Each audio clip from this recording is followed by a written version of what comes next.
endocrinologist attached to the Diabetes and Hormone Center in Colombo. He was the president of the South Asian Federation of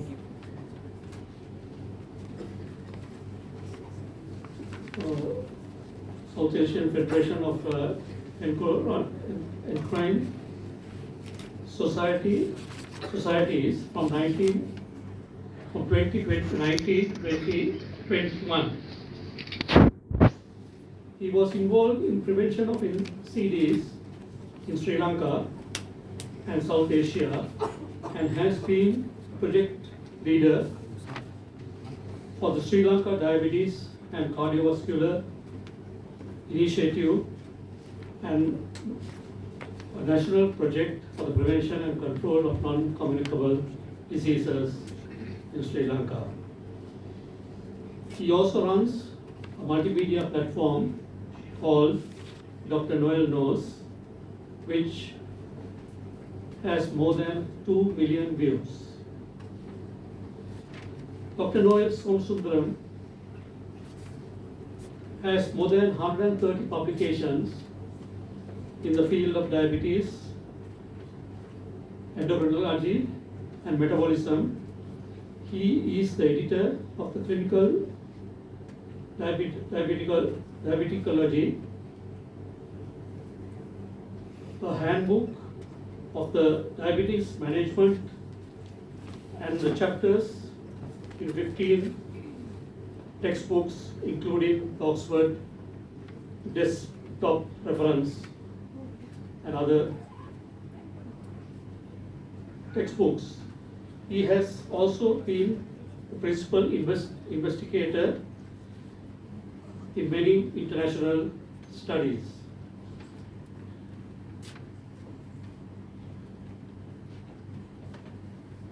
But he has been working at the National Hospital in Sri Lanka, and his pioneering works included the introduction of comprehensive care for patients with diabetes, obesity, etc. Introduction of hormone testing and catheter studies, etc. He has served as the chairman of the Specialties Board of Endocrinology, Postgraduate Institute of Medicine and the Guidelines Committee in Diabetes, Obesity, Thyroid, Sodium Disorder, Non-Alcoholic Fatty Liver Diseases, and Cushing syndromes. Dr. Noel Somasundaram is a graduate with 13 medals and awards from the University of Jaffna. And now, ladies and gentlemen, I have great pleasure in inviting Dr. Noel Somasundaram to address the audience.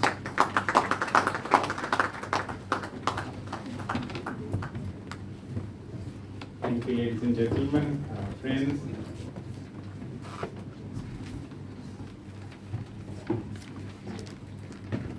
Friends, it's a great pleasure to come and speak to you.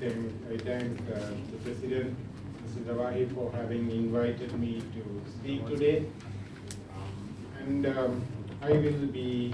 spend about 20 minutes to talk about this topic, which I believe is in the United Nations interest. I think one of the lots of the basic tenets of United Nations includes healthy living for all of us. In the previous speeches, you heard about how the treaties work to prevent the big boys from hitting each other and causing bombardments and causing loss of lives.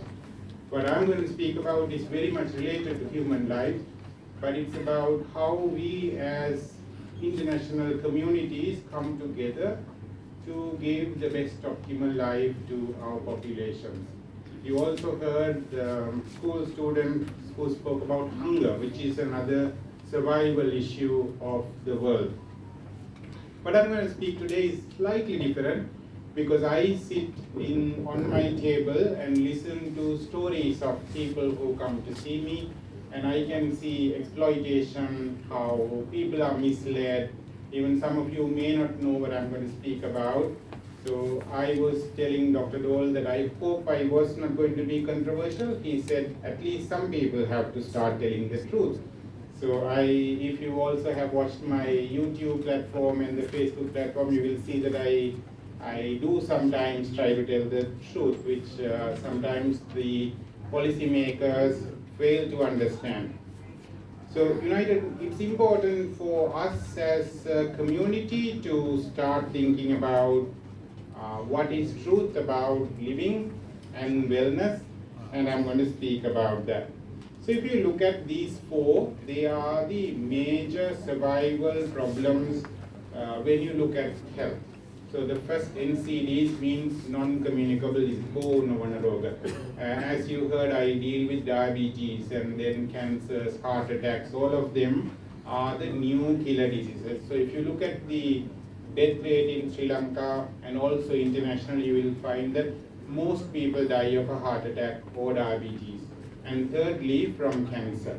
We also have infections like what happened in COVID, which happened and kills a lot of people. But on a day-to-day basis, we have lots of infections that take our toll. Since global treaties are unable to control the global warming, which is part of the way we have chosen to do trade and the way we live, and we mass produce meat on the one hand for people to eat, which contributes to global warming, and the mechanization on the other hand, which creates this global warming cycle, which makes life almost unsustainable on this earth. So as the younger children here will need to fight for their survival because of global warming and what it's causing, torrential rain sometimes severe droughts and sea level rising, which may cause problems to island nations like ours. Maldives already has a major campaign going. Sri Lanka hasn't done anything meaningful, I think. And we also have spoken about disparity in the earlier talks about how hunger affects some, and whereas most of the society overeats, including most of us. We eat more than what we require and consume more than what we require, whereas parts of the world and parts of this country don't have access to sustainable health needs. So those are the four major goals, and what I wanted to talk about today in the next 15 to 20 minutes is to ask how we create policies and systems and also personal choices that make us create a better society, that where the air we breathe is cleaner and the food we eat does not cause cancer or does not cause heart attack, is not poisonous to us.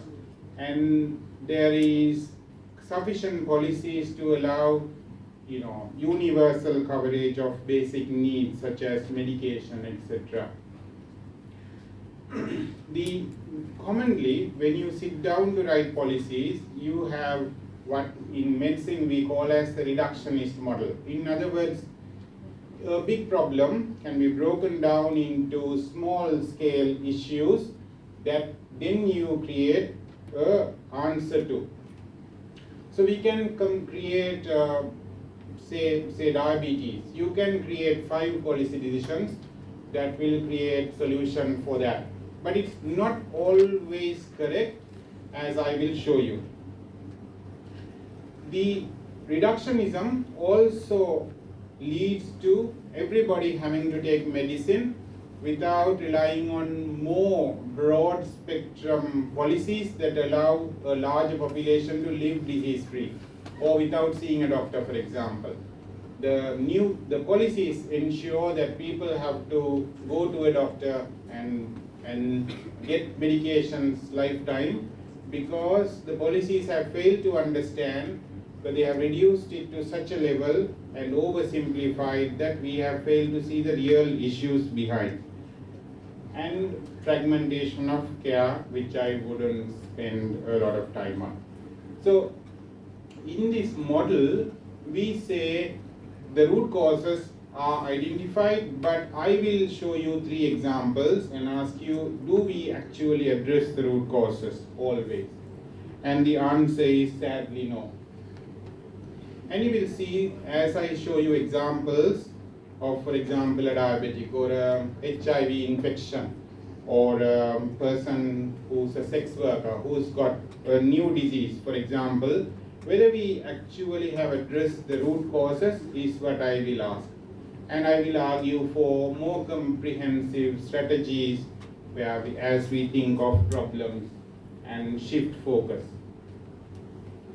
So my first example, as I said, would be a sex worker. This is just to say this is a profession where somebody sells herself for money. So basically, if these people are at risk of various infections, and we don't recommend it because they are children, I must say, although I've taken as an example, that is because we see the worst of human problems as a doctor. For me, it's a simple thing, but in general, we don't recommend such a profession.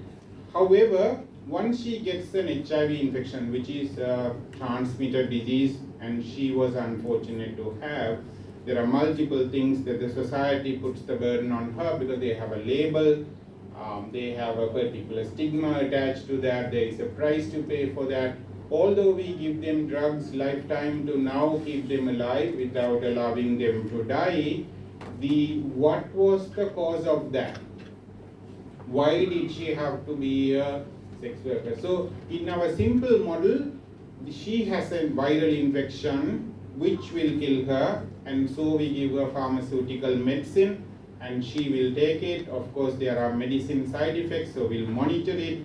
Of course, her illness has to be looked at and treated. So that's what we do as doctors.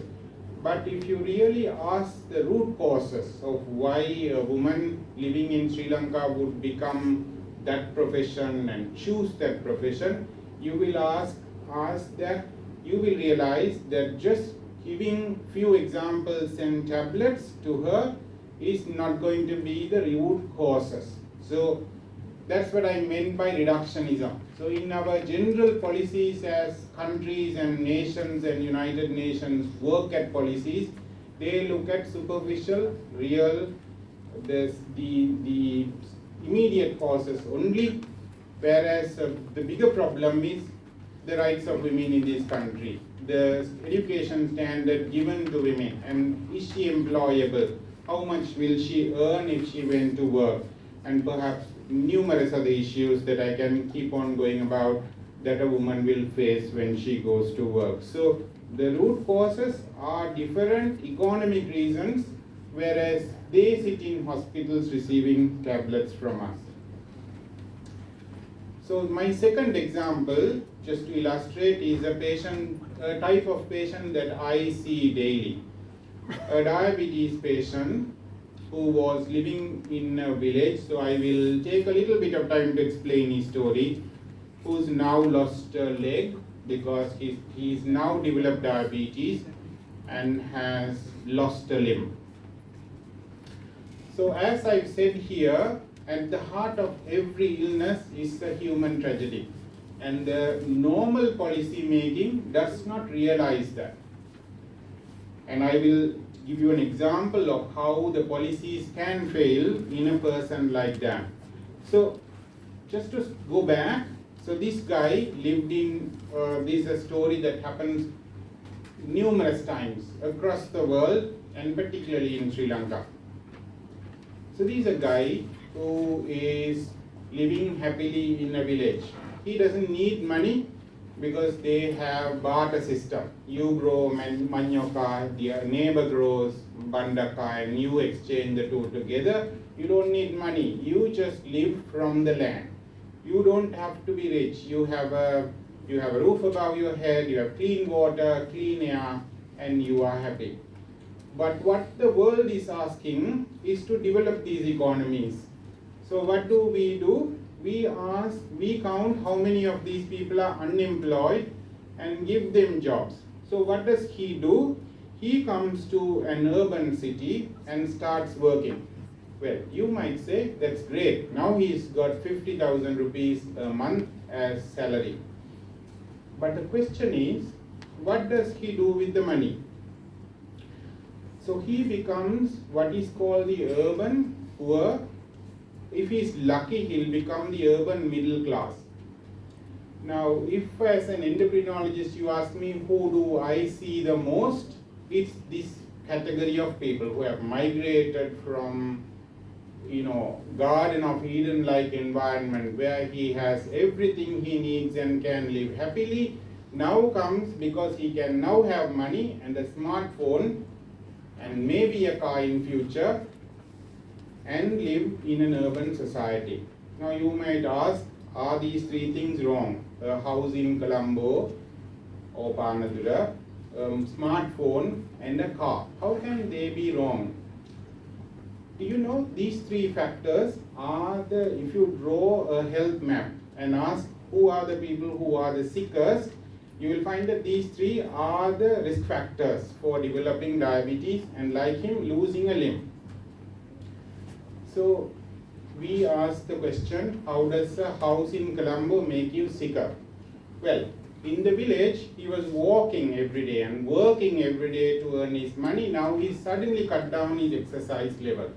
He's got a phone so that all of the multinational companies can now tell him that his food is wrong and he has to now start eating that biscuit. And this milk will make him more brainier and healthier and bigger and smarter.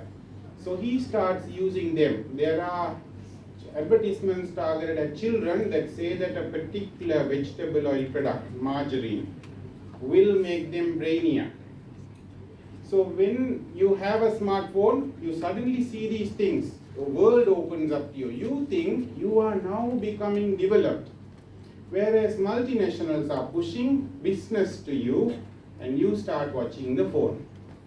Thirdly, I said he now owns a car, and as I told you before, the car is the worst curse for a human being because on the one hand he becomes a global carbon dioxide emitter, which will make the world warmer and make less rainfall and make us become drier and create food scarcity. And on the other hand, he will now be driving to work and not walking to work, and therefore he'll become fatter and become sick. So this move to the city or becoming what is called developed country actually makes its people sicker and more ill. And non-communicable diseases are the number one cause of death in this country. Actually 80% of the deaths are because of what I said. People who were for generations have been exercising and eating and being happy with their food have now become what is called developed, and now they are sicker and they have to sit with the doctor, discuss their problems about their kidney, and this guy has lost his leg. So my question to you, was it worth the effort? Was it the right decision for him to move from his village where he was self-sufficient and happy and now become an urban worker and working so that somebody else will become richer and the leg that he lost? Is that a good bottom line investment for him? I would say no, because now his health costs are way higher and he is not making any profits in that decision. So, ladies and gentlemen, the processed foods, which I need to talk for a few minutes about, which I am very vehemently passionate about, because it makes me angry to see that industrial companies would push food to its own civilians and the country has no means to prevent it from happening. So we complain to the Ministry of Health. There is actually a complaining pathway for you to write and say, look, this is happening. So if you go to any so-called supermarkets so that you can pick a food and you read the label, you will find that it's very difficult to read. I can't read that label, so I need either a lens or a spectacle that will enlarge that writing to see that. So these foods are actually basically are composed of oil, flour, salt, and about 20 chemicals in most of those packets, whether you call it a biscuit, a chocolate, a soda, or a fruit juice, or whatever you buy.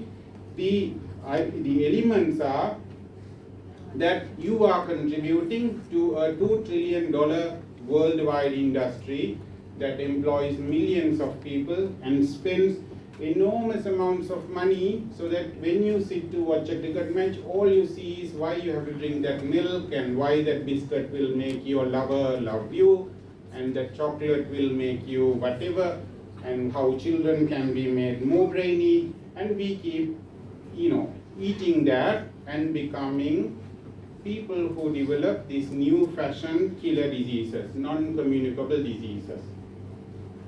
So can governments control them? Well, in Sri Lanka, they don't even have an iota of an idea of what it is. Because when you start controlling industry, there will be lawsuits.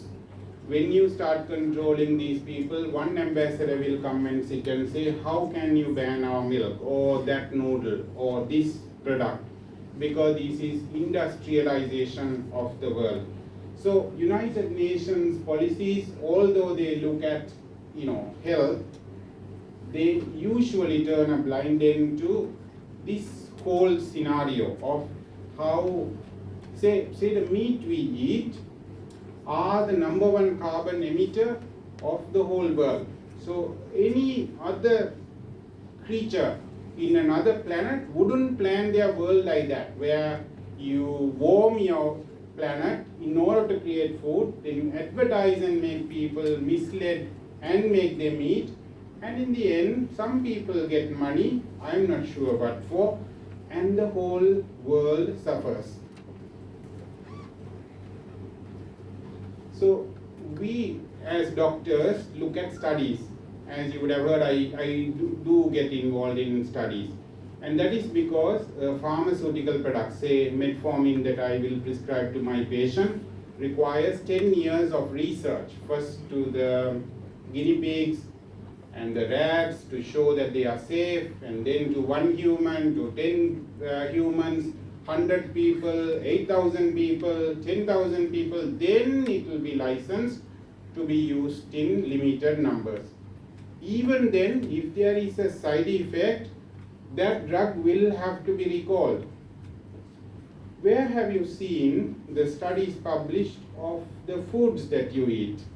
Because they are the ones that we eat, and they come to you in the guise of foods, bypassing all of these safety measures. Whereas tablets are given in milligrams, people eat kilograms of sugar, barrels of oil, and I don't know, kilograms of biscuits. So the so-called biscuit here is, if you look at the label, you will find it has flour, oil, salt, and although it will be called chocolate, it will have chocolate flavoring in it, not cocoa in it, and a whole lot of preservatives. And if you ask which of these have been studied, for example, in medicine, we have animal models, as you know. So you take a rat and start feeding this biscuit to that, you will find that in 1 month it will become overweight rat, and then it will die because it has developed a heart attack. But humans don't need studies because this is food, and the governments don't have control over that. Whereas if it was pharmaceutical tablet, it would be stringently controlled and the side effects listed before, and we are supposed to look for side effects even when we give those milligrams of tablets. So I think my time is up and I told enough. So the food industry is a way for poor people, like the example that I showed you, to give their money up to somebody above you. So this is what is called the wealth pyramid. I don't know whether you've seen it, but it just tells you that at the top of that pyramid are 1% of the population who own 60% of the world's wealth. If you look at Sri Lanka, it's true. 1% controls 60% of the wealth. And the bottom 99% own the rest of the 40%. So when they tell you our country is developing, they're actually telling you the average GDP. It doesn't mean that you have more money to spend. When you actually are happy that from the government salary increase you can now buy a car, you are actually making the 1% richer, because it goes to a car dealer in Sri Lanka, but it goes to Germany or Japan, to a super rich company who has billions or trillions in money and power to make the globe more warmer. And when you buy food, you are making somebody right at the top richer, because you go to the supermarket, one of the 2 chains or 3 chains in Sri Lanka will become richer from that because of the commission, and a company, multinational in Sri Lanka, would have made enormous money out of just giving you flour and oil with chocolate flavor or whatever flavor that you love for you to eat. So that cycle of wealth moving from below to above is the way industrialization is now happening. And I don't think any of the governments have an iota of idea of what's happening. Usually because the top 1% are the ones that fund the 2 major parties of any country. And that is the truth. That is why legislation can never be made successfully to control exploitation of the masses. So the more we sit and watch and eat those so-called nice foods and buy those vehicles and eat the meat that is produced and is advertised to us. Have you ever seen a tablet being advertised to you saying, drink this tablet, it will prevent heart attack? It cannot. Because ethically, you are not supposed to be unethically made to take a tablet.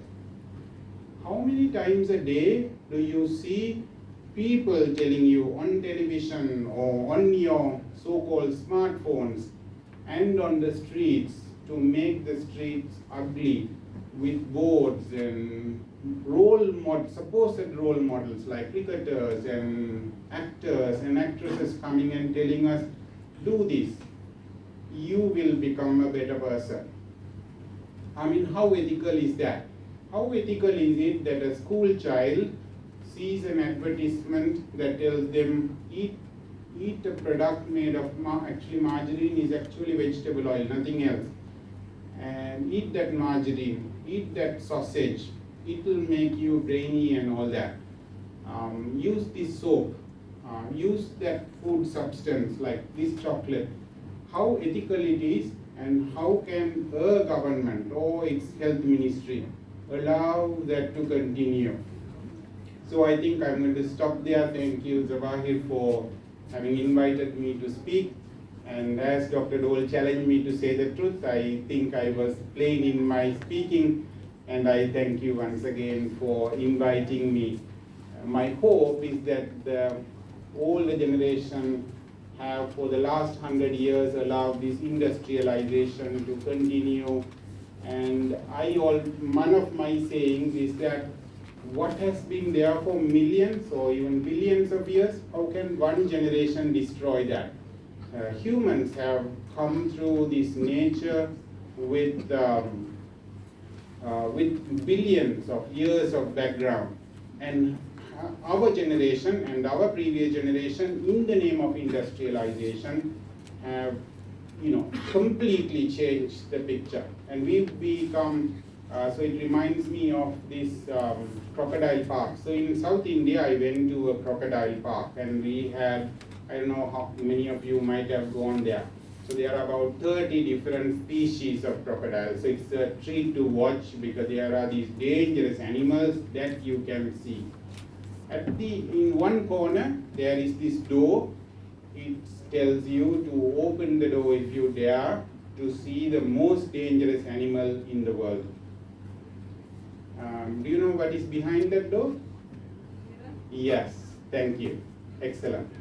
Behind that is the mirror. So if you open, you see your own face, and it tells you there, the most dangerous animal in the world. And that's what we've done to the world. And that's what we do to each of us. The bigger business exploits us, and we exploit the next generation. And United Nations, when it was formed, we perhaps dreamed of a world where there will be equality and utopian choices, where utopia means it's a green world where you don't have to take medicine, your air is clean, your government is supposed to look after you and work in your interest. And that was the dream, where these big boys, when they start fighting, will put a tokka and they'll stop the fighting, and the UN will tell them stop fighting and start giving food, stop bombing other countries, don't play with the weaker countries, look after them like they are brothers. Then the whole world can live in peace. That was the utopia, that we can live in a world that actually had become better, not worse.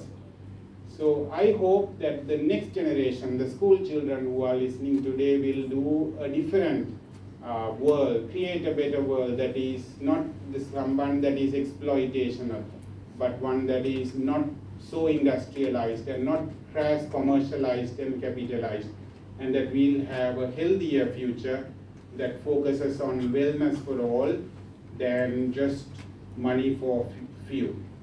Thank you.